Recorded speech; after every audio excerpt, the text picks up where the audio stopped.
Assalamualaikum warahmatullahi wabarakatuh. Perkenalkan, nama saya Adisti Islamia, saya dari kelas F. Di sini saya akan menjelaskan beberapa materi kimia fisika yang sudah saya pelajari beberapa minggu lalu.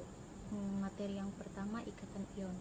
Ikatan ion terjadi karena adanya gaya tarik menarik antara ikatan ion negatif anion dan ikatan ion positif kation. Gaya tarik menarik juga sering dikatakan sebagai elektrostatis. Contohnya seperti asam amino aspartat. Ini seperti gambar di atas. Dan yang kedua contohnya yaitu histidine. Gambarnya seperti ini. Ikatan ion negatif terbentuk karena adanya unsur logam yang menerima elektronnya, sedangkan ikatan ion positif terbentuk karena adanya unsur logam yang melepas elektronnya. Materi yang kedua yaitu materi ikatan van der Waals. Ikatan van der Waals adalah gaya tarik menarik antara atom dan molekul. Gaya ini relatif jauh lebih lemah dibanding gaya timbul. Besar gaya ini memiliki 10-7 kali jarak antar atom ke atom dan molekul ke molekul. Ikatan van der Waals memiliki dua bentuk, yaitu ikatan antar molekul yang memiliki dipol, tetapi tidak bisa membentuk ikatan hidrogen. Terus yang kedua, ikatan antar molekul yang memiliki dipol yang tidak memiliki dipol, tetapi dia terjadi secara induksi. Terus dapat dibagi menjadi dua berdasarkan molekulnya. Yang pertama, gaya London. Gaya London merupakan gaya tarik menarik suatu molekul nonpolar akibat adanya dipol terimbas. Yang kedua, gaya tarik dipol, suatu molekul polar yang cenderung menyusun diri dengan cara saling mendekati kutub positif dan kutub negatif beserta molekul yang lainnya. Materi yang ketiga yaitu ikatan kovalen. Ikatan kovalen adalah ikatan yang terjadi akibat pemakaian pasangan elektron secara bersama-sama oleh dua atom. Pasangan elektron yang terlibat dalam pembentukan ikatan kovalen disebut pasangan elektron ikatan atau PEI, sedangkan pasangan elektron yang tidak terlibat dalam pembentukan ikatan kovalen disebut dengan pasangan elektron bebas atau PEB. Kemudian ikatan kovalen dapat terbagi menjadi dua jenis, yaitu ikatan kovalen berdasarkan pembentukannya, dan yang kedua ikatan kovalen berdasarkan polimerisasinya.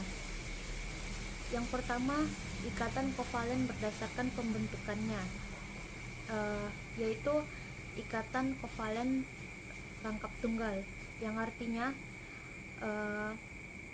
dia hanya memiliki satu PEI. Sedangkan ikatan kovalen rangkap 2 yang artinya dia hanya memiliki 2 PEI. Sedangkan ikatan kovalen rangkap 3 dia hanya memiliki 3 PEI. Kedua, ikatan kovalen berdasarkan polimerisasi. Ikatan kovalen polar adalah ikatan yang PEI-nya cenderung tertarik ke salah satu atom yang bersangkutan.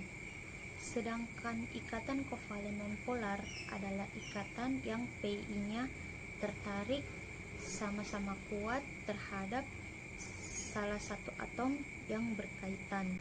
Selanjutnya yaitu sifat fisik senyawa kovalen. Yang pertama, senyawa kovalen padatnya lunak dan tidak mudah rapuh. Yang kedua, senyawa kovalen memiliki titik didih.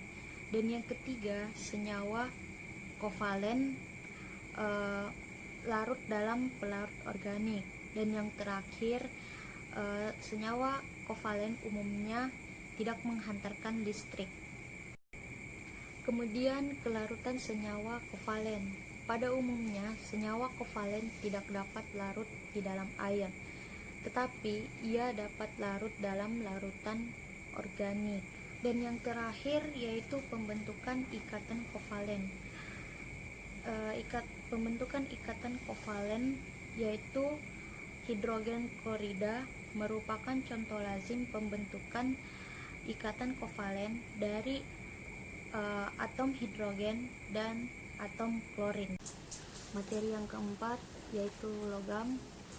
Logam adalah unsur kimia yang siap membentuk ion atau kation, dan dia memiliki ikatan logam. Kadangkala dikatakan bahwa ia mirip dengan kation di awan elektron. Kulit luar unsur logam relatif kosong karena elektron valensinya berjumlah sedikit. Selanjutnya sifat-sifat logam. Ada dua sifat. Yang pertama sifat kimia. Dia bersifat sebagai pendonor elektron dalam reaksi-reaksi. Yang kedua sifat fisikanya. Yang pertama yaitu daya hantar listrik yang tinggi, dan yang kedua daya hantar listrik panas yang tinggi. Selanjutnya klasifikasi logam. Ikatan logam pada natrium. Natrium memiliki unsur 1s 22s 22p 63sl. Ketika atom-atom natrium datang secara bersamaan. Ikatan logam pada unsur-unsur transisi.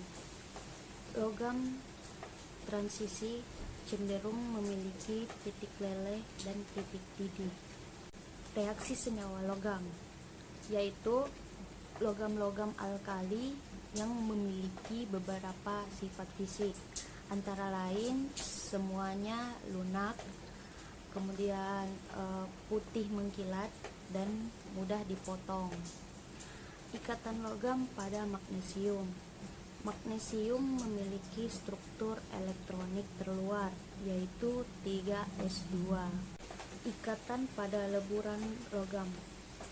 Pada leburan logam, ikatan logam tetap ada meskipun susunan strukturnya telah rusak. Ikatan hidrogen adalah gaya tarik molekul yang terjadi antar atom hidrogen yang berkaitan dengan atom sangat elektronegatif. Contohnya seperti NO dan F. Dan pasangan elektron bebas terdapat dari atom sangat elektronegatif lainnya. Sebagai contoh, ikatan hidrogen terdapat pada antar molekul H2O dan antar molekul NH3. Yang kedua, klasifikasi hidrogen.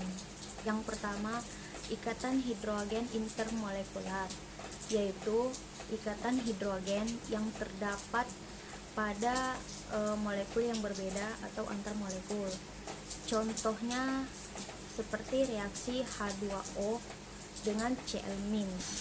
Yang kedua, ikatan hidrogen intramolekuler, yaitu merupakan hasil dari siklisisasi molekul. Contohnya seperti molekul air H2O. Dan yang ketiga, ciri-ciri hidrogen.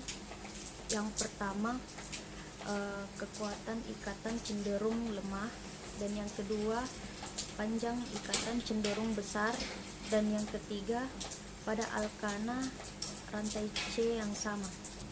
Yang keempat, sifat-sifat hidrogen. Yang pertama, kelarutan. Alkohol adalah larutan yang mudah larut dalam air karena adanya ikatan hidrogen yang terjadi antar molekul air dan alkohol.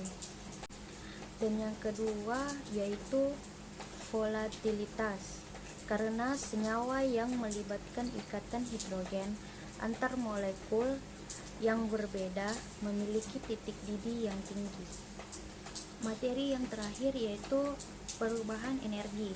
Perubahan energi adalah perubahan suatu bentuk energi ke dalam energi lainnya. Dan yang kedua, energi dapat dibedakan menjadi 4 bagian.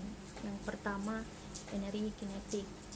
Energi kinetik merupakan energi ketika suatu materi bergerak. Yang kedua, energi listrik.